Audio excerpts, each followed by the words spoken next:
Allô. Ok. Bonjour à tous, bienvenue sur videobourse.fr pour le live de ce vendredi 4 juillet 2014. C'est férié aux États-Unis, du coup, il n'y aura pas grand chose sur le marché. On va plus faire un point qu'un live, parce qu'il n'y aura pas de position qui sera prise. Sans les Américains, souvent ça bouge très peu, à moins qu'on ait une nouvelle exceptionnelle, inattendue. Et c'est pas tous les jours que ça se passe. Je me connecte au Mumble, vous pouvez me rejoindre par écrit ou par audio. Merci d'avoir confirmé, TradeMat, que c'était ok au niveau du son.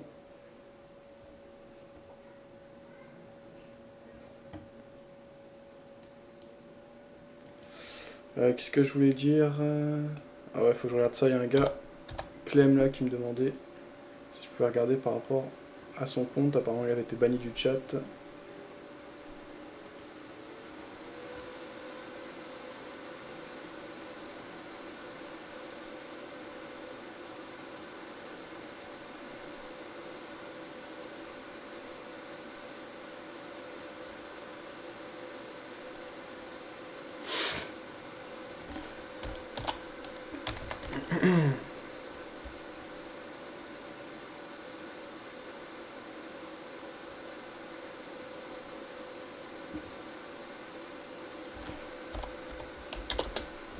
Voilà, alors je vous rappelle que cette émission est une émission qui s'appelle Trader ensemble le live. L'idée de partager nos points de vue, nos idées, nos prises de position. Une sorte de libre antenne sur le trading. Que vous soyez débutant ou trader confirmé, n'hésitez pas à venir vous exprimer. Partager vos points de vue, vos idées de trading, etc. Aucun conseil d'investissement n'est prodigué dans le cadre de cette émission. Il ne s'agit que d'avis qui n'engagent que leur auteur. Pour donner des conseils en investissement en France, il faut une licence de CIF que je n'ai pas. Aussi, si vous choisissez de me suivre, de suivre l'un des membres dans le cadre de cette émission, cela a un compte de votre responsabilité. Voilà, pas grand chose de plus, on va regarder. Donc moi je suis toujours vendeur sur le Dow Jones. Alors c'est mal passé ces derniers temps, puisqu'on a un Dow Jones qui monte. Le Dow Jones on le voit ici, bon là il n'est pas ouvert, mais on a terminé au perché hier. J'ai pris une partie de ma perte d'ailleurs, à 1,3% de perte hier, donc ce qui amène le compte dans le rouge. Si on regarde du côté du suivi du compte, puisque je vous rappelle que vous pouvez suivre les résultats du compte à tout moment, quand on regarde mes résultats et MAM au-dessus du cas de diffusion de l'émission, je perds 2,35% donc depuis le mois de mars. Donc pour le moment une évolution de compte négative malheureusement. On verra par la suite comment évoluent les marchés. Donc moi je maintiens pour le moment un biais baissier. Ceci dit, les acheteurs sont vraiment forts, mais sur des plus historiques. Donc si je vois que décidément là, les acheteurs continuent à prendre en main le marché, je réduirai mes positions et sans doute je couperai l'ensemble de mon trade et passerai à autre chose. Donc voilà, j'ai joué un scénario, s'il ne se réalise pas, c'est comme ça, c'est le marché. Après on peut aussi avoir des corrections, on est très haut perché, donc on verra ce qu'il en est. C'est en tout cas le scénario que je joue, donc je continue à jouer encore un peu. Si je vois que les acheteurs reviennent avec trop de force, je changerai sans doute mon fusil d'épaule. Donc si on jette un coup d'œil aux autres marchés, c'est très calme. On voit ici le CAC 40 aujourd'hui qui ne bouge quasiment pas. On a un doji, une toute petite ombre haussière, une toute petite ombre baissière, donc quasiment pas de mouvement comme on pouvait s'y attendre en ce jour de fête nationale américaine. Du côté des paires de devises, on a l'euro-doll. On avait annoncé que jeudi pouvait être une très grosse journée, puisqu'en ce moment en même temps on avait un discours de la BCE, donc de Mario Draghi, et les chiffres du chômage américain, le NFP. Bon, ça a bien bougé hier, mais c'était pas de la folie non plus. Ce jour on poursuit le mouvement de baisse, donc il n'y a pas mort d'homme, il n'y a pas de mouvement particulièrement ample. En ce moment la volatilité reste faible. Euro-yen qui continue à distribuer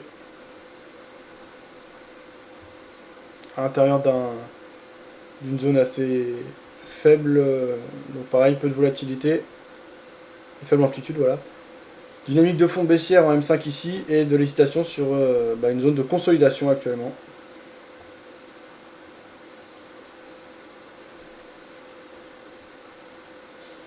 Du côté du dollar yen, ça hésite, pareil, il y a très peu de mouvement, donc aujourd'hui dans l'ensemble c'est très calme, et le câble ne réagit pas des masses non plus. Voilà.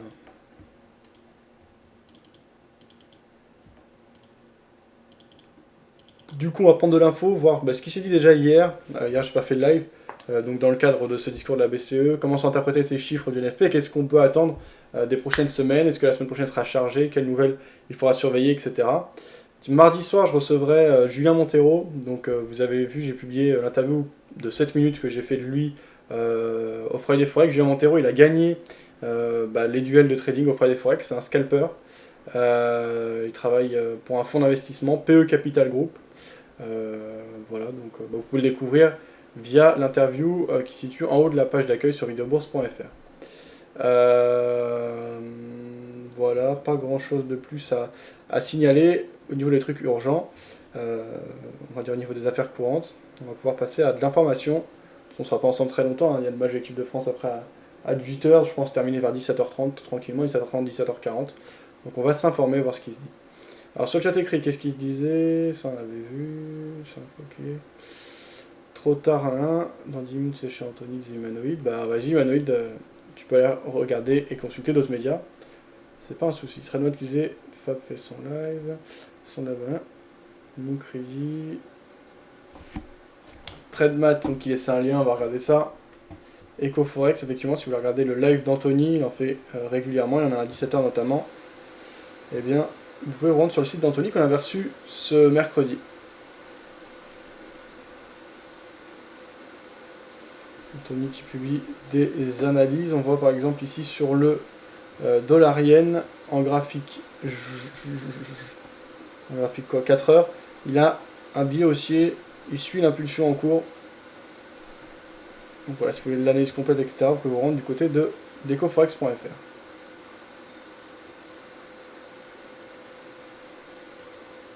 Voilà, il y a le replay effectivement de l'interview, il sera bientôt disponible également sur YouTube, Matt. Emmanuel qui disait vendeur sur le Dow Jones, mais fermé aujourd'hui, non. Effectivement, aujourd'hui les marchés sont fermés. Je suis vendeur, mais les marchés sont fermés aujourd'hui, Emmanuel. Puisque j'ai vendu hier.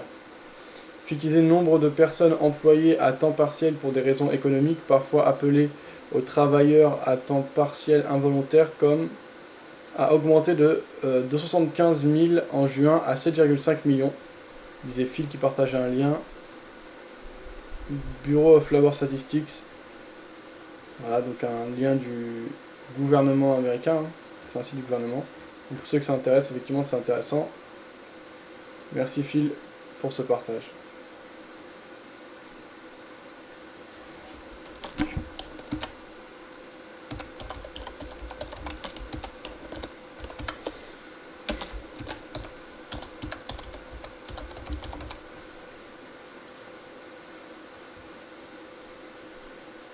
Voilà, c'est partagé, merci. Ok, alors je vais aller du côté des différentes salles de marché ou salles de rédaction, voir ce qui se disait ce jour.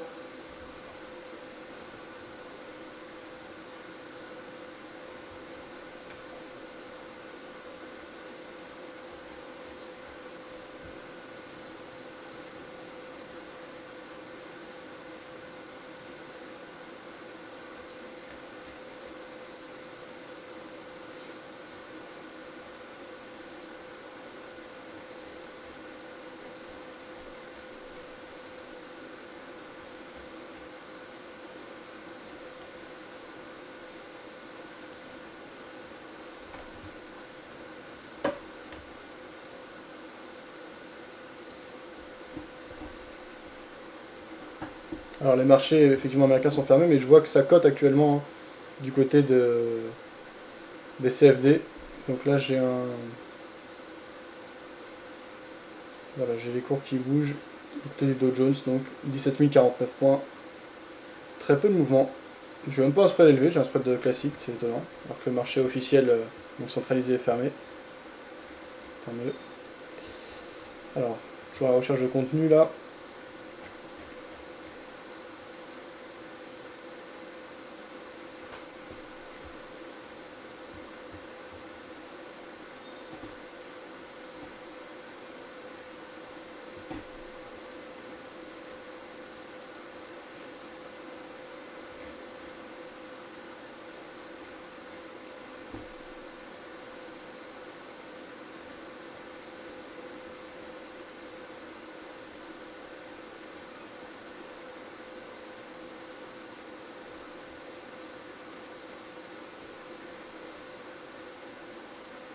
Du côté de BNP et de la salle. Le dernier rapport emploi confirme plutôt du côté du département des recherches macroéconomiques On écoute le point réalisé par EcoTV, notamment sur la reprise de l'emploi américain. Le retour d'un certain dynamisme, mais la faiblesse de la croissance des prix et des salaires indique que le sous-emploi reste très important. Bonjour et bienvenue dans cette nouvelle édition d'EcoTV Week.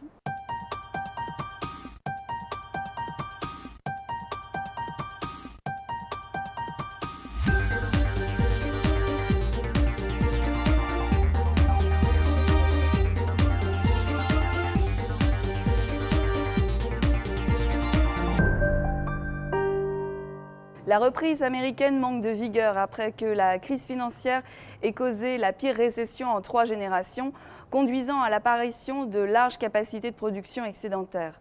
Le processus de désendettement, long et douloureux, amène un rythme de croissance limité et 5 ans après la reprise, l'output gap demeure très large, comme en témoigne le rythme de croissance très limité, aussi bien des prix que des salaires. Récemment, Janet Yellen est revenue à un ton très accommodant, rappelant sa volonté de voir la croissance réelle des salaires accélérer. Elle a aussi ajouté qu'une telle accélération des salaires pourrait en fait n'avoir aucune conséquence sur l'inflation après de longues années de stagnation du pouvoir d'achat. Finalement, elle a déclaré que c'est cette absence d'accélération des salaires qui l'inquiéterait dans la mesure où les risques seraient à la baisse sur les perspectives de consommation. Avec la crise, les Américains ont subi une perte très marquée de leur patrimoine. Et si aujourd'hui le chiffre global est en augmentation par rapport à 2007, c'est quasiment le fait uniquement des plus-values latentes sur actifs financiers et notamment des actions. Sur le segment résidentiel, malgré une baisse très marquée de la dette hypothécaire, la valorisation nette reste bien inférieure à son niveau de 2007. Et pour les ménages ne détenant pas d'actions, la situation financière est aujourd'hui à peu près aussi dégradée qu'au pire de la récession. De telles conditions ne peuvent pas permettre à la consommation de progresser de façon dynamique. Et ce d'autant plus que la politique budgétaire est devenue récemment restrictive. Certes, l'augmentation limitée des prix, une inflation faible, a permis de préserver une partie du pouvoir d'achat. Mais la croissance des revenus, notamment des revenus du travail, est très faible. En fait, en 6 ans, les revenus du travail réels, c'est-à-dire déflatés de l'inflation, n'ont progressé que de 1%. Mais ces derniers mois, le marché du travail retrouve des couleurs. Entre juin 2013 et juin 2014, près de 2,5 millions d'emplois ont été créés, le rythme le plus dynamique depuis la fin de 2005. D'autres indicateurs positifs sont à souligner comme la baisse de la durée des épisodes de chômage ou des mesures de sous-emploi. Quant à ce sous-emploi, malgré la baisse récente, il reste très important. Sur ces 4 dernières années, le taux de chômage a certes reculé rapidement d'environ 4 points de pourcentage, sans avoir aucune conséquence sur les salaires qui continuent de croître au même rythme de 2% l'an. Pour ce qui est des événements de la semaine, l'attention se portera quasi exclusivement sur l'Europe avec la publication de la production industrielle aussi bien en France qu'en Allemagne et en Angleterre, la réunion de la Banque centrale. Voilà, c'est tout pour cette fois. En vous souhaitant une bonne lecture, je vous donne rendez-vous la semaine prochaine pour vos 2 minutes d'économie. Voilà, je fais un point concis et clair, réalisé par BNP, le département de recherche macroéconomique de BNP, que demande le peuple. En tout cas le peuple des traders particuliers. C'est super ce type de contenu. Je vous invite à vous abonner à la chaîne EcoTV Week. C'est de la qualité.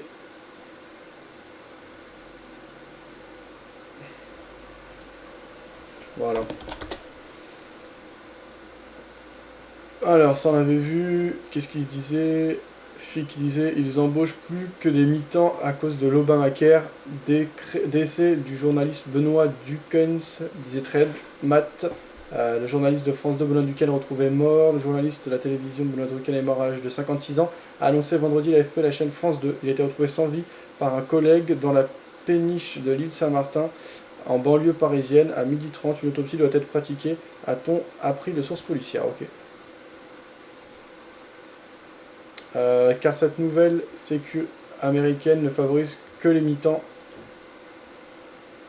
Le contrarien, spécial chômage américain, officiellement d'excellents chiffres. En vrai, c'est la catastrophe.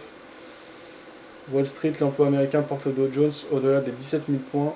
Puis quand l'AFP est dithyrambique, les chiffres en vrai, traduction des passages importants du dossier de BLS à la portée de tous pour comprendre l'ampleur du mensonge et la désinformation à laquelle vous êtes soumis. La fracture sociale américaine en chiffres avec quelques menus disparités, mais tout va bien. Un ratio emploi-population au plus bas niveau historique. Accrochez-vous lorsque la vérité dans sa cruauté totale apparaît. Arrêt sur image. Les découragés de la recherche d'emploi qui sortent du calcul. La conclusion ensuite.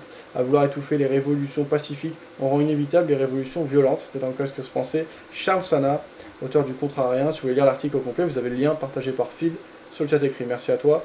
Je vais partager ça sur Twitter.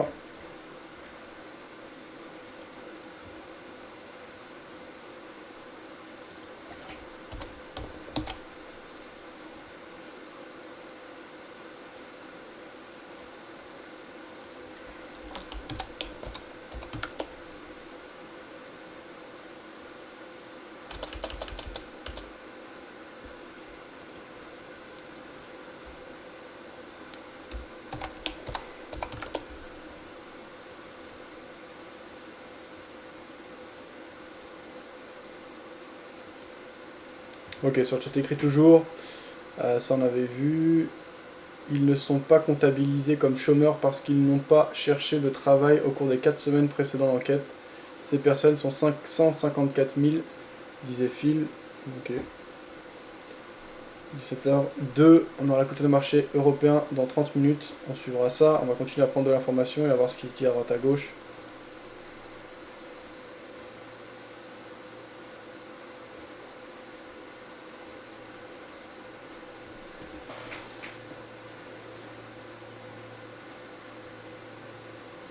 Il y avait XTB qui faisait une vidéo sur le risque, on l'écoute.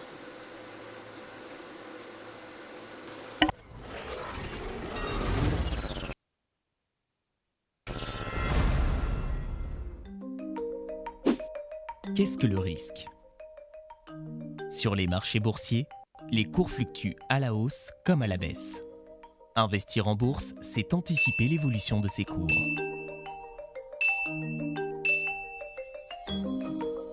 Si Paul investit 800 € en bourse alors qu'il n'a que 1200 € sur son compte, son exposition est forte. On considère alors qu'il prend de forts risques sur les marchés. De même, si Paul investit sur la baisse du CAC 40, l'indice boursier français, alors que celui-ci est en tendance haussière, Paul prend des risques importants pour son portefeuille. Le but de la gestion du risque est de protéger les gains de Paul et de limiter ses pertes. Comment protéger vos gains et limiter vos pertes? XTB vous recommande des techniques et des outils comme l'ordre stop garanti. En cas de mouvement défavorable du marché, il permet à Paul de couper sa position au cours exact qu'il a déterminé. Paul limite donc strictement son risque. En cas d'exposition trop forte au risque, l'investisseur peut être en appel de marge. L'appel de marge fonctionne comme un signal d'alarme. Il appelle l'investisseur à augmenter son dépôt de garantie ou à couper certains de ses trades perdants pour régulariser la situation. Un autre outil qui vous permettra de limiter les risques, l'alerte sur cours. Si Paul ne peut pas suivre les cours de bourse, cette alerte le prévient dès que son actif atteint un certain prix. Quelles sont les autres techniques de gestion du risque? Les meilleurs alliés de l'investisseur restent tout de même l'information et la rigueur. Elle passe par la maîtrise de ses émotions face au marché. Le facteur psychologique est central pour tout investisseur. Il est très important d'avoir un objectif de gain et un niveau de perte maximale.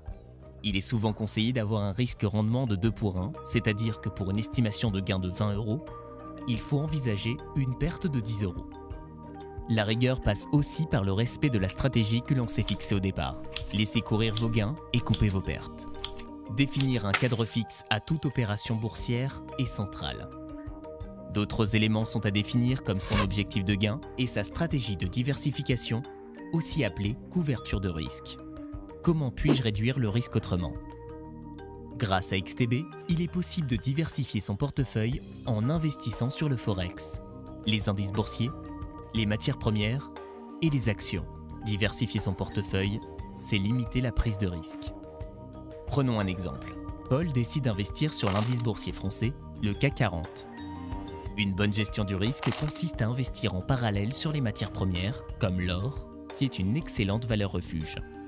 Cette stratégie permettra à Paul de limiter ses pertes si le CAC 40 évolue défavorablement, tandis que l'or génère des plus-values en parallèle. Afin de vous aider à limiter vos risques, Toute l'équipe d'XTB France est à votre disposition par email, au téléphone et dans nos bureaux parisiens. Voilà le point, c'est des bonnes petites vidéos qu'ils font en ce moment là, XTB, sur divers sujets. Aujourd'hui ça traitait du risque. Voilà. Sur le chat écrit, Phil qui disait Benoît Duquesne, 1 heure avant sa mort. Ok.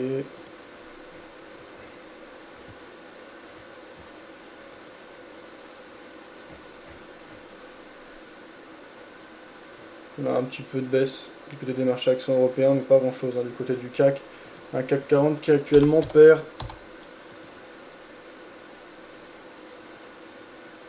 0,22% sur la journée. Donc pas grand chose.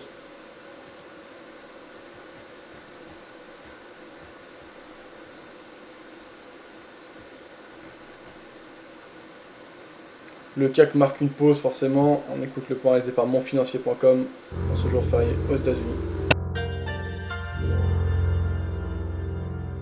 Bonjour, bienvenue sur Mon Financier. Le marché parisien marque une pause aujourd'hui après sa solide progression de la veille. Un CAC qui a été donc porté par l'excellent rapport mensuel sur l'emploi américain qui a dévoilé 288 000 créations de postes, donc un niveau largement supérieur aux attentes. Mais le CAC, lui, marque une pause ce matin alors que Wall Street devrait rester fermé aujourd'hui pour cause de l'Independence Day. Alors le CAC redonne 0,26% dans les premiers échanges autour des 4477 points. Ailleurs, même tendance, Francfort qui de son côté reste à l'équilibre en baisse symbolique de 0,05% et au-dessus des 10 000 points. L'Eurostoxx de son côté perd 0,27% et Londres moins 0,1%. Du côté des valeurs maintenant, eh bien, c'est Alstom qui s'empare de la tête de l'indice alors que l'AMF a jugé que l'accord conclu entre le gouvernement et Bouygues dans le cadre donc, du projet de rapprochement entre Alstom et General Electric constituait une action de concert, ce qui pourrait finalement renchérir le coût de l'entrée de l'État dans le capital d'Alstom. À noter également le secteur bancaire qui lui évolue en ordre dispersé, alors que selon Michel Sapin, les ministres des Finances de la zone euro devraient se réunir pour discuter des moyens d'accroître la place de la monnaie européenne dans le commerce international. Donc une décision qui suit l'affaire BNP Paribas aux États-Unis, qui, je vous le rappelle, a infligé une amende de 8,9 milliards de dollars donc à BNP pour des opérations en dollars qui visaient des embargos de Washington à l'encontre de certains pays, Irak, Soudan notamment. Et puis sur le SBF 120, JCDecaux qui signe la meilleure performance grâce à HSBC qui passe à surpondérer sur le dossier. Lanterne rouge en revanche, Capgemini qui a terminé en forte hausse hier et qui subit quelques légères prises de bénéfices ce matin. Et puis sur le marché d'échange, l'euro lui s'inscrit encore en très légère baisse par rapport au dollar. On est encore autour du seuil des 1,36. Il cède par ailleurs 0,22% face au yen. Le dollar, lui, redonne un petit peu de terrain également par rapport à la devise japonaise, mais on préserve quand même le seuil des 102 yens. Et puis pour terminer, l'once d'or qui stoppe sa chute ce matin pour se négocier à 1321 $ l'once. Voilà pour l'ouverture des marchés. Restez avec nous, très bonne journée. Ok, c'était le point réalisé par monfinancier.com.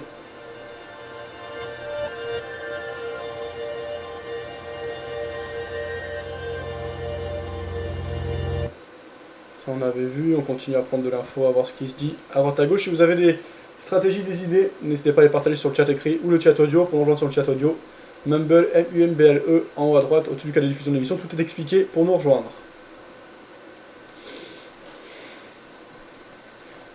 Nicolas Dose, l'État n'a aucun titre d'Alstom. Marc Fiorentino, les États-Unis ont obtenu un record absolu des indices boursiers. On écoute le point de vue de Marc Fiorentino à ce sujet. Good Morning Business, Sébastien Poinon sur BFM Business. Marc Fiorentino, bonjour Marc. Bonjour Sébastien. Monfinancier.com, privé de cotation à Wall Street aujourd'hui, hein, vous comme nous. Oui, et fête nationale aux États-Unis, et c'est l'occasion peut-être pour nous, Sébastien, de faire un point sur les États-Unis, parce que les Américains ont de quoi faire la fête aujourd'hui avec d'abord un record absolu sur les indices boursiers, un record qui a un impact sensible sur le patrimoine des ménages, on appelle ça l'effet richesse, et ils pourront aussi célébrer leurs chiffres spectaculaires de l'emploi. Et du coup, le consensus est écrasé là. Exactement, on a enfin l'impression que l'économie américaine retrouve des niveaux d'activité et d'emploi de sortie de crise. Il en a fallu du temps, plus de 5 ans, mais les États-Unis semblent sur la bonne trajectoire et malheureusement le contraste entre leur 6,1% de chômage et nos plus de 10% est saisissant. Bon, ils pourraient fêter quoi d'autre encore là?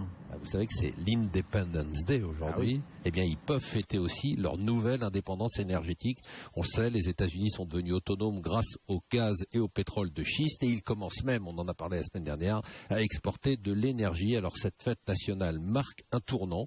On peut dire que peut-être les États-Unis aujourd'hui ont enterré la crise financière de Lehman Brothers. Pour une seule fausse note, c'est peut-être le premier ouragan de la saison dans l'Atlantique, là, Arthur, qui débarque. Il en faut bien. Donc voilà, il pleuvra sur les côtes est américaines tout ce week-end. Merci beaucoup Marc Fiorentino, bon week-end, à lundi.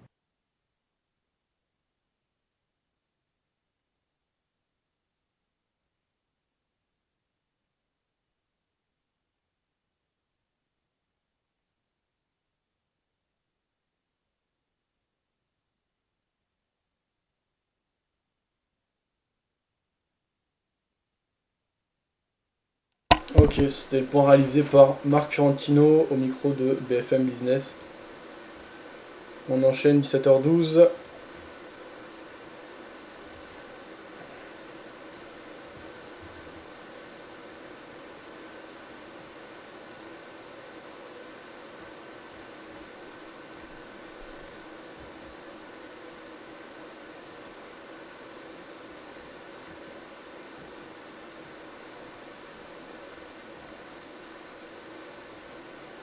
Une vraie fête aux États-Unis, toujours Marc Fiorentino il s'exprime au micro de son site monfinancier.com.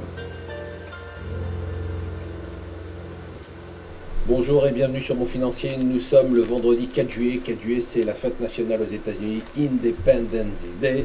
Eh bien, ils ont de quoi faire la fête, les Américains. Ils ont aujourd'hui, hier, ils ont donc dépassé 17 000 sur le Dow Jones. Les indices boursiers qui sont toujours au plus haut et surtout des chiffres d'emploi spectaculaires qui ont écrasé le consensus, 6,1% de taux de chômage. C'est vrai que ça fait rêver quand on voit les taux qu'on a, nous, en France, plus de 10%.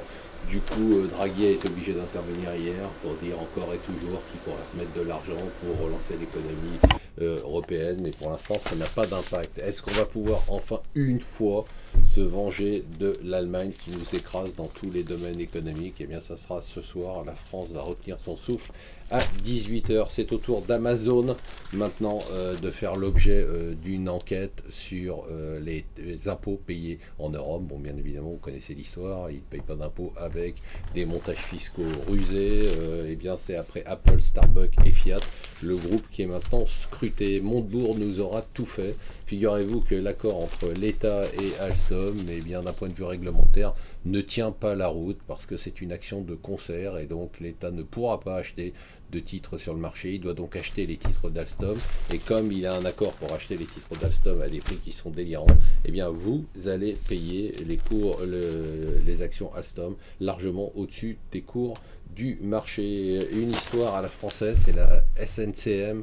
Voilà comment des syndicats irresponsables plombent une entreprise et la coule définitivement. Et enfin, elle va en Chine pendant 3 jours, et je peux dire qu'elle ne reviendra pas les mains vides. C'est Angela Merkel qui va en Chine. L'Allemagne est un des seuls pays peut-être que la Chine respecte et craint. Et donc il y aura une moisson de contrats. Voilà, restez avec nous dans un marché qui va être extrêmement calme aujourd'hui. Ok, c'était le point réalisé par Marc Fiorentino. Continue à prendre de l'info. Alors que ça baisse, hein. Du côté du CAC, c'est pas la folie, mais ça baisse.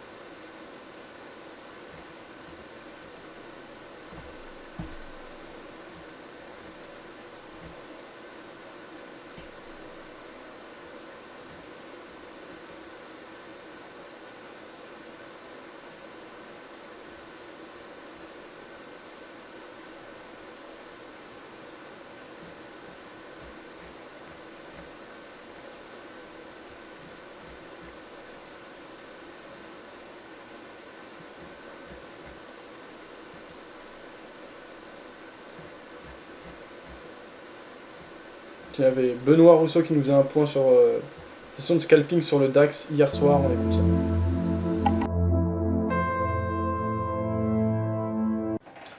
Bonjour à tous et toutes, donc je vous fais le point quotidien de la journée du 3 juillet 2014. Donc la journée s'est bien passée puisque j'ai réalisé un gain de 580 €, ce qui est le meilleur résultat depuis le début de la semaine. Depuis le début de la semaine, là, je dois tourner à 1600-1700 € à peu près. 580 €, c'est donc mon meilleur résultat journalier. Tant mieux parce que j'arrête de toute façon de trader, ça aurait été une semaine de 4 jours. Comme je vous l'ai expliqué, on y a un trading, il faut s'adapter. Au mois de juillet et au mois d'août, il y a un trading très particulier, et notamment là, puisque demain le marché américain sont fermés, ils vont fêter leur fête nationale, donc il n'y a rien à attendre du tout. Du marché européen, ça va ouvrir à 9 h, ça va chercher un support sur 10, 15, 20 points de battement, et quand ils se sont stabilisés sur ce support, on peut attendre 4-5 heures avant qu'il se passe un tout petit quelque chose en fin de séance. Donc à la limite, si vous voulez trader, je pense demain, allumez votre ordinateur entre 8 h et 9 h 30 et rallumez-le à 17 h. Entre temps, il ne va pas se passer grand chose, on va avoir un range très très faible. Donc j'en profite pour faire un week-end prolongé de 3 jours au bord de la mer, donc ce qui permet de me reposer, et puis pour arriver en pleine forme lundi. C'est très important de contrôler constamment sa fatigue. Là, depuis 2 jours, j'ai dormi 10 heures au lieu de dormir 7 heures par nuit. Ça paraît rien, mais j'ai eu mes 2 meilleurs résultats hier et aujourd'hui, comme par hasard, les 2 nuits où j'ai bien dormi, je me suis réveillé en pleine forme. Donc c'est très important pour le résultat d'un trader, son état de forme perpétuelle, et à la limite ne pas hésiter à ne pas trader une journée pour se reposer, dormir, se refaire une santé nerveuse, surtout parce que le trading est extrêmement épuisant nerveusement. De tous les métiers que j'ai pu faire, j'en ai fait une dizaine, une douzaine totalement différents. Le métier le plus difficile que j'ai pu faire, c'était enseignant, mais le métier le plus dur nerveusement, c'est le métier de trader. Dès qu'on est sur le marché, on a forcément une tension, alors d'autant plus si on utilise les leviers. Voilà, donc tout va bien, on va essayer de continuer comme ça. Et puis surtout essayer de surveiller le money management du bonhomme. Maintenant, je me rends compte de plus en plus, et plus je vieillis, que c'est certainement aussi important que de bien gérer son money management, ses leviers, etc., de son capital, de gérer son propre capital de santé. Son capital humain, ça a des incidences sur le trading absolument incroyables. Donc demain, il n'y aura pas de vidéo puisque je ne traite pas. On va avoir les résultats un peu détaillés. Il y a un trade qui est assez intéressant, et on va voir ce que c'est que la théorie du bouchon de champagne. Donc on va regarder les trades pour la journée du 3 juillet. Donc voilà les trades que j'ai passés aujourd'hui, donc pour un gain de 580 €. Beaucoup moins de trades que d'habitude, qu'hier et avant-hier, 2 fois moins de trades, mais je suis passé à de l'eau. Donc mathématiquement les résultats doublent, 2 fois moins de trades, mais 2 fois plus de l'eau par position. Donc j'arrive à peu près au même résultat qu'hier, entre 500 et 600 € de gain pour la journée. Et pour mon second compte, je n'ai fait aucun trade sur ce compte, donc voilà, désolé, aucun résultat. Bon, ça n'a aucun intérêt de vous le montrer, mais je préfère, il y a tellement de paranoïaques et de fous sur internet qui vont s'imaginer que j'ai fait des pertes sur mon second compte, et que je ne voulais pas vous le montrer. Donc c'est transparence totale, je vous montre les bonnes journées comme les mauvaises, les jours où je suis enthousiaste et les jours où je suis au désespoir parce que j'ai été très con, et ça m'arrive régulièrement d'être très con. Je voudrais revenir, ça me paraît très intéressant, sur les 4 premiers trades de la journée pour vous expliquer un peu la dynamique. Donc on va prendre notre ami le DAX 30. Donc voilà en 5 minutes le profil de la journée. Une journée finalement, comme je l'ai dit hier, très classique des journées du mois de juillet, d'autant plus quand c'est une journée, une semaine sur 4 jours, notamment sur les indices américains.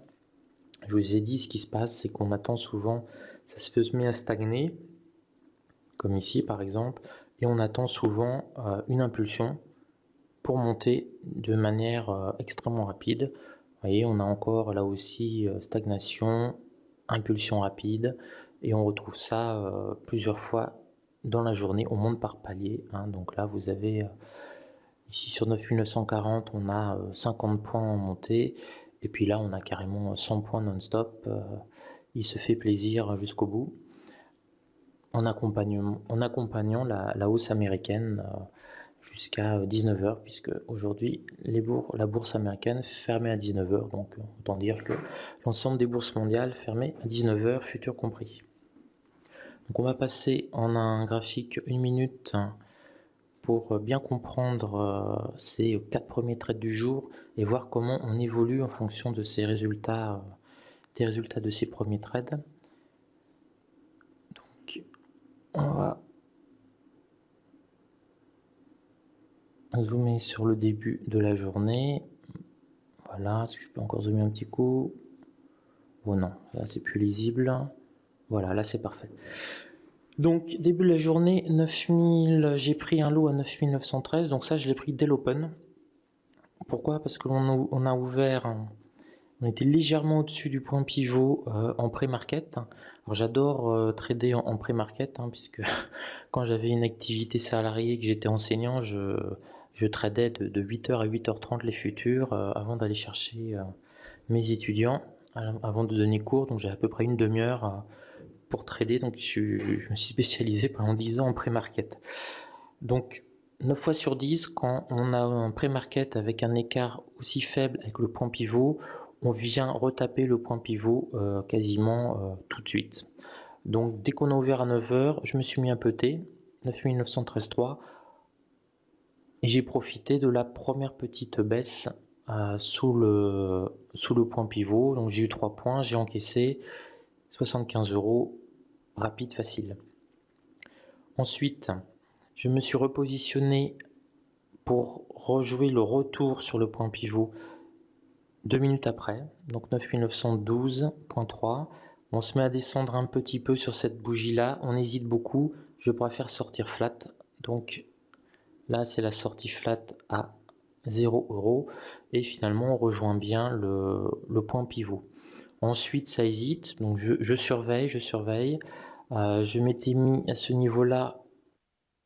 Ok, pour ceux que ça intéresse, je vous laisse le lien pour regarder la vidéo entière qui fait en tout 21 minutes, on en a regardé 8 ici. Alors, 17h25, bientôt la clôture en Europe, on va voir ce que ça donne. Ça baisse un peu du côté des marchés US, mais vraiment rien de... Flagrant, c'est un peu ce qu'avait dit Benoît, j'en ai très calme, c'est un peu bougé à l'ouverture, ça bouge un tout petit peu à la clôture, mais dans l'ensemble, rien d'intéressant. On a un décalage à la baisse sur le CAC 40 en cette fin de journée, mais qui n'est pas fou non plus. Disons que l'on perd 0,32% sur l'ensemble de la journée. Donc on retrace en partie le mouvement de hausse d'hier. Et sur le CAC 40, on reste quand même sur une dynamique de fond plus baissière, plus de correction. On voit ici une phase de correction significative hier, mais la pression de ces derniers jours et de la dernière semaine reste baissière.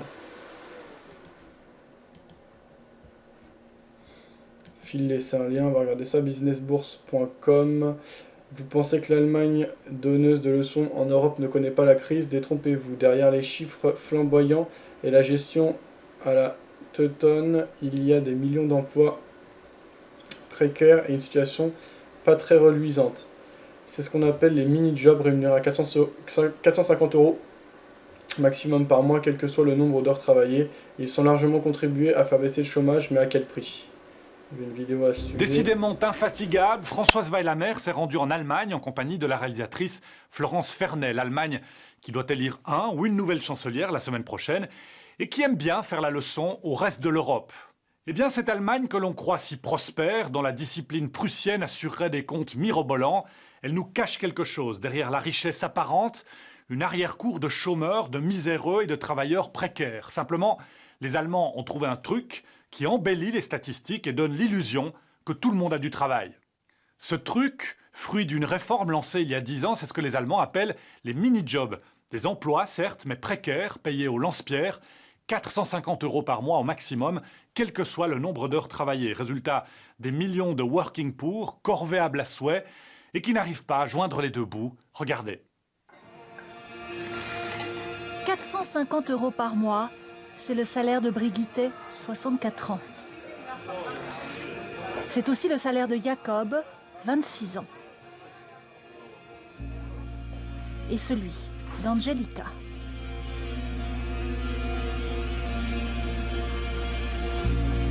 À 58 ans, Zekiya touchait 400 €. Renate, à 69 ans, gagne également 450 € par mois.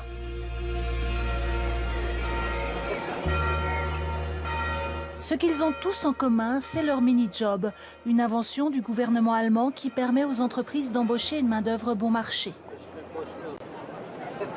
Le mini-job, un emploi précaire mais légal, exempté d'impôts et de cotisations sociales, c'est l'envers du miracle économique allemand. C'est l'envers d'une Allemagne prospère dont on ne voit d'habitude que la réussite triomphante, comme ici à Munich.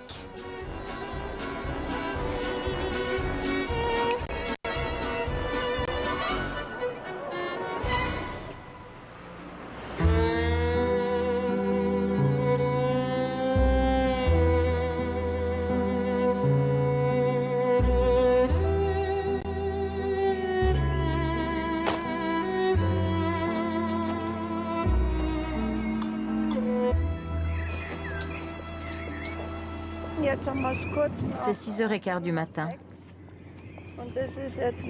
C'est l'heure à laquelle je commence ma journée pour aller travailler.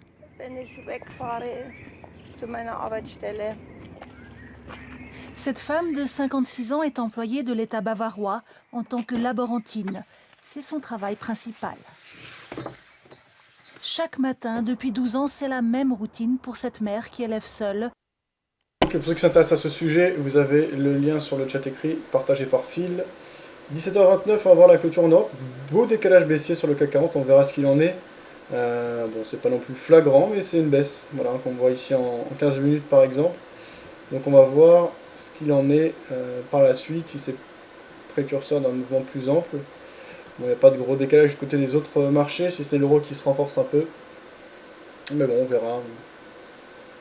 Ça n'agit pas trop pour le moment du côté des marchés américains, donc ils sont fermés, donc c'est juste une répercussion, on va dire une représentation de ce que seraient les cours des produits indexés sur l'indice américain Dow Jones. Ça on avait vu, saison des résultats commence mardi aux États-Unis, Phil qui laissait un lien, donc on avait vu, et l'autre lien c'était du côté de Marianne. Christine Lagarde Dixit. Le ministre de l'économie n'a pas la langue dans sa poche. Elle parle, jamais à l'abri de la contradiction et flirte souvent proche avec la bourde. Slovar s'est amusé à recueillir un florilège de ses plus belles sorties. Donc voilà, pour ceux qui s'intéressent, vous avez ça. Alors, fin de semaine, on va voir s'il y avait des bilans, des choses qui étaient partagées.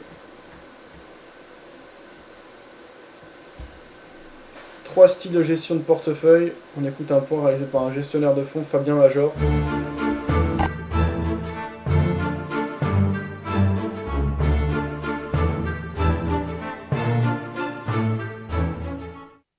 Quels sont les différents styles de gestion de portefeuille? Il y en a plusieurs, mais on peut dire que ça se recoupe en 3 grands styles. Le style valeur qui vise les sociétés qui sont dépréciées momentanément. On recherche des entreprises bien administrées avec de bons dividendes, mais dont le cours boursier a baissé temporairement. On va donc les acheter sous baisse de marché lorsqu'il y a des corrections ou même des crashs. Et à ce moment-là, on fait le plein de titres qui ne sont pas évalués à leur juste valeur. Le style croissance, ce sont des entreprises qui ont un fort potentiel de croissance à moyen et à long terme.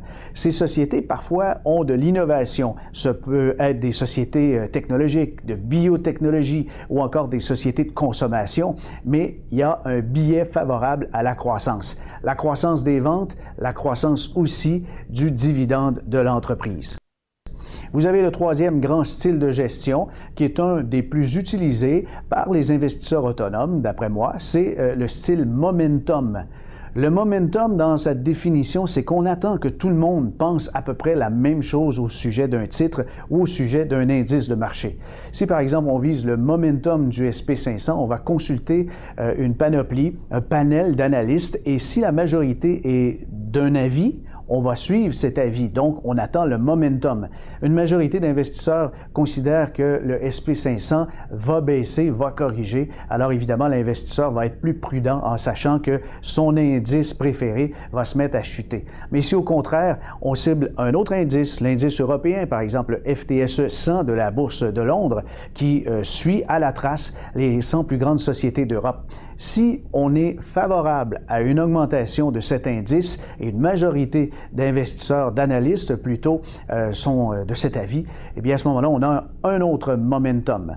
Peu importe le style, on dirait qu'à moyen terme, tous s'équivalent, mais évidemment, ça dépend de vous. Ok, ça c'était un point réalisé par Fabien Major. Ouais, bah belle baisse, hein, 17h33 au moment du fixing en Europe, on le voit ici. Alors attendez. Sur le CAC 40 en M15, si on bascule en M5, pas être conforme aux autres produits. On voit que ça réagit du côté de l'euro-yen et de l'euro-dollar. Si je vois du côté de Romandie, est-ce qu'il y a une nouvelle qui vient de paraître ou quelque chose, je ne sais pas. Berne lance un nouveau portail, non, on s'en fout, machin. États-Unis, Arthur affaibli à temps pour la fête nationale. Arthur, ah oui, d'accord, le cyclone, oui. Irak, donc il y a des attaques en Irak. Non, je vois pas de nouvelles majeures qui seraient parues. Une bonne petite crise se prépare le 20 juillet, Dixit Lagarde, disait Phil. Occulte message, in speech, Christine Lagarde of IMF. On écoute, je suppose que ça va être en anglais, ce que disait Christine Lagarde.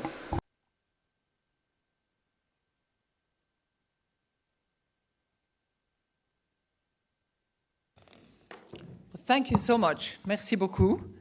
As you can tell, I do as I'm told, and I thought I had to stand up at the time when my immediate predecessor would sit down, and clearly I failed. Good afternoon, and thank you very much for having me with you. I would like to thank the National Press Club, and especially President Angela Grilling-Keane, for not only inviting me to this prestigious venue, but essentially presenting the outline of what I want to talk to you about now. So it's as if we had prepared that together, which we have not. Now, let me first of all, of course, begin by wishing you all a Happy New Year. I guess it's still time to do that, given that we are just exactly halfway through between our Western New Year and the Lunar New Year, which will loom in a few weeks' time. I think it's also appropriate to wish ourselves a Happy New Year, given what I would like to talk to you about, which has to do with the global economy and what we should expect for 2014. Now, I'm going to test you numerology skills by asking you to think about the magic 7. Okay? Most of you will know that 7 is quite a number in all sorts of themes, religions, and I'm sure that you can compress numbers as well.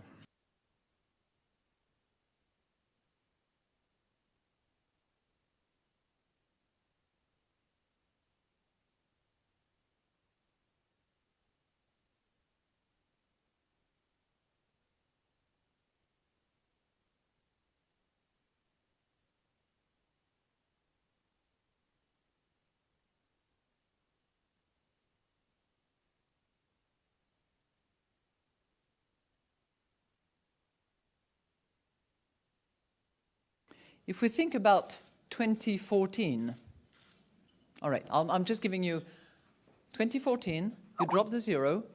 Ok, bon, c'est en anglais donc on va pas tous comprendre. Si vous voulez regarder, vous avez le lien sur le chat écrit. 17h36, bon, après il y aura le match de l'équipe de France, on va encore regarder quelques trucs. Elle parle numérologie des fils. Ça, je n'ai pas suivi, mais effectivement, si c'est le cas, c'est étrange. Alors, qu'est-ce que nous avons? Bien sûr, tout le monde s'excite pour France-Allemagne. Risque financier, il y avait un point toujours réalisé par Fabien Major. On écoute ça. Sur le risque financier.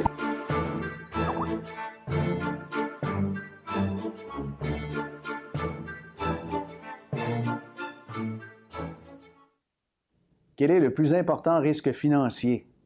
On n'en parle pas souvent, mais le risque financier le plus important auquel vous faites face, c'est le risque de liquidité, c'est-à-dire se départir d'un bien ou d'un produit ou d'un placement rapidement et en 24 heures, avoir l'argent dans votre compte de banque.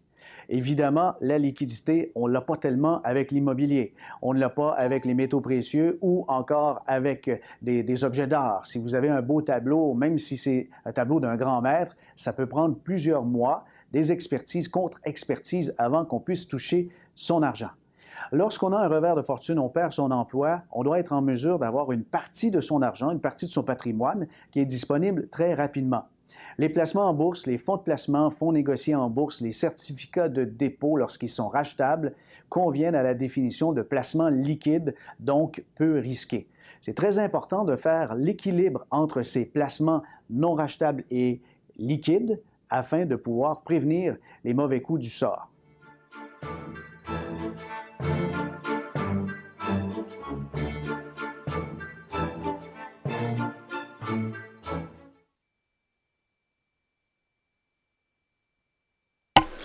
Voilà le point réalisé par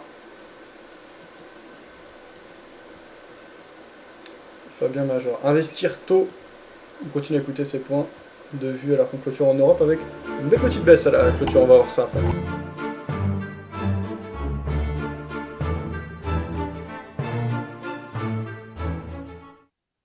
Pourquoi dit-on qu'il vaut mieux investir le plus tôt possible dans sa vie active? C'est simple, c'est que si vous investissez des sommes à tous les mois, dès le plus jeune âge possible, vous allez voir que dans la cinquantaine, dans la soixantaine, les effets de l'intérêt composé vont être remarquables. Je vous donne l'exemple de quelqu'un qui veut accumuler à l'âge de 65 ans 1 million de dollars. S'il débute en versant des sommes mensuellement à l'âge de 20 ans, il devra mettre à peu près 360 dollars avec un taux d'intérêt de 6 % pour avoir son million. Mais si cependant il veut arriver au même résultat, mais il débute dans la quarantaine, bien là, il devra investir plus de 1400 dollars par mois. Le million, ce n'est peut-être pas votre cible, mais vous avez toutes les raisons du monde d'investir. Si vous le faites dans un CELI mensuellement, eh bien, tout ce gros magot sera non imposable. Dans le cas du REER, ça vous coûtera moins cher puisque vous allez avoir un retour fiscal, mais les sommes, lorsque vous allez vouloir commencer à les décaisser, seront imposables. Alors, commencez si ce n'est déjà fait.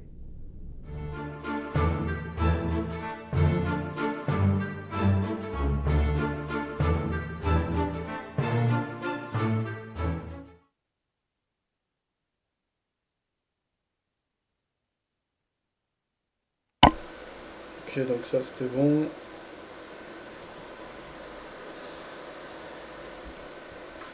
« 7h40, il y a encore 5 minutes, puis j'y vais.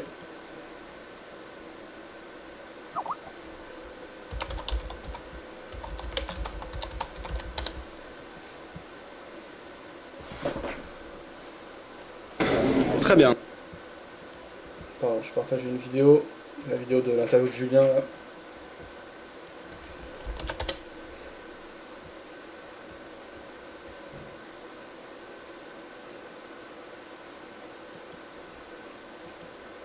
Ok, allez, la fiscalité des placements, tiens, on écoute un point à ce sujet, toujours réalisé par Fabien Major.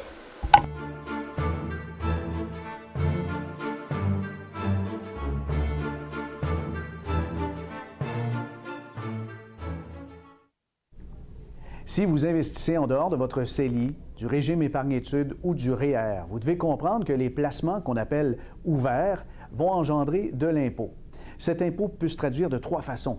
Il y a l'intérêt, il y a le dividende et le gain en capital. Ils sont traités de différentes façons, mais un est plus avantageux que les autres. Commençons par l'intérêt. Lorsque vous faites des revenus d'intérêt à l'extérieur de vos régimes enregistrés, toute la somme en intérêt est imposable et souvent la même année que les intérêts ont été distribués.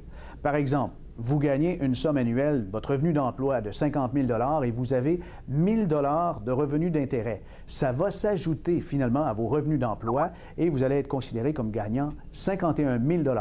Le 1 000 $ sera imposable au plus haut taux, c'est-à-dire votre taux marginal. Si vous avez un revenu de dividende, alors là, vous aurez un crédit pour dividende et l'impact sera moindre parce que ce ne sera pas tout le montant qui va être imposable, mais une partie, un peu plus du 3/4. Et finalement, si vous faites un gain en capital, qu'on obtient surtout en vendant des actions, vous allez avoir seulement la moitié de la somme qui sera imposable. Dans le cas de mon exemple précédent, si j'ai un gain en capital de 1 000 $, il y a 500 $ seulement qui seront imposables. Alors évidemment, l'économie d'impôt est très importante. Pour les gens à la retraite, les gens âgés qui souhaitent obtenir des revenus hors du REER et maximiser l'effet sur l'impôt, il y a différents portefeuilles de placement qu'on appelle en catégorie fiscale qui vont faire en sorte qu'on va transformer le revenu d'intérêt de dividende en gain en capital. Il est possible même de reporter ce gain. Alors, c'est une appréciation substantielle de votre pouvoir d'achat quand vous avez des placements qui n'engendrent que du gain en capitaux.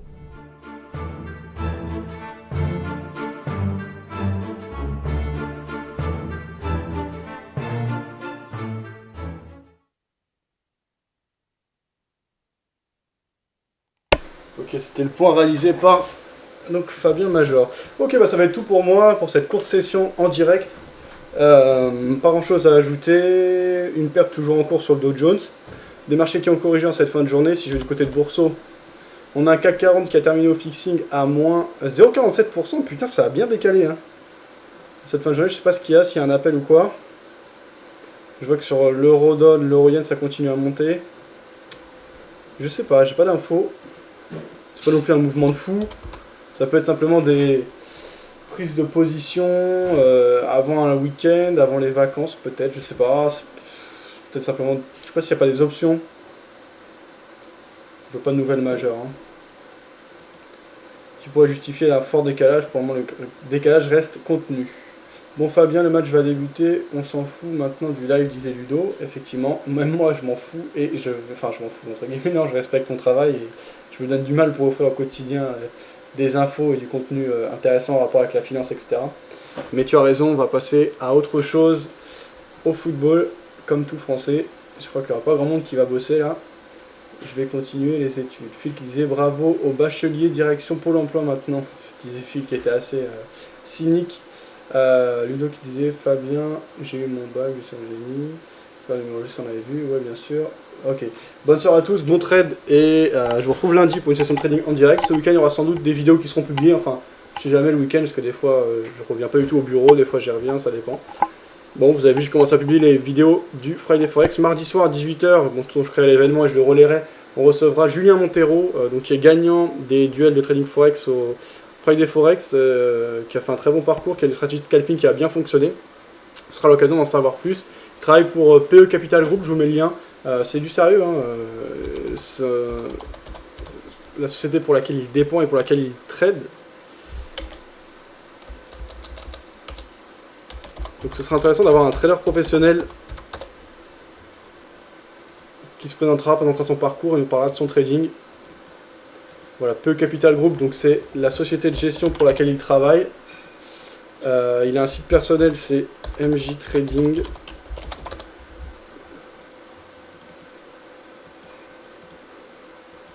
Il évoque des analyses, des idées de trade. A priori, il y aura bientôt les performances, pour l'instant, ils n'y sont pas.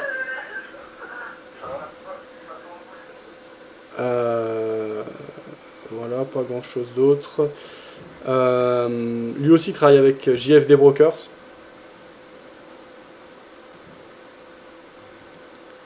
Donc voilà, on verra tout ça. Et le concours de trading, demande Ludo. Pour l'instant, c'est pas d'actualité. Tu m'en as parlé, maintenant oui, c'est une bonne idée. J'en avais organisé auparavant et ça se passait bien, les championnats, les concours. Mais c'est pas compliqué, mais il faut le mettre en place et tout. En ce moment, je m'y intéresse pas, mais pourquoi pas en refaire un jour, ça peut être sympa. Bon, Fabien s'en avait vu. Au revoir, Français dans 4 ans, donc humanoïde qui ne croit pas en la qualification des Français et qui publie même l'hymne allemand. T'es allemand humanoïde? Bon, bref. Sur ce, bonne soirée à tous. Allez les bleus, à lundi, 14h. Je sais pas si je serai à 14h parce que je serai de les marchés, c'est plutôt 15h30, mais bon, dans l'après-midi pour une session de trading en direct. Ciao!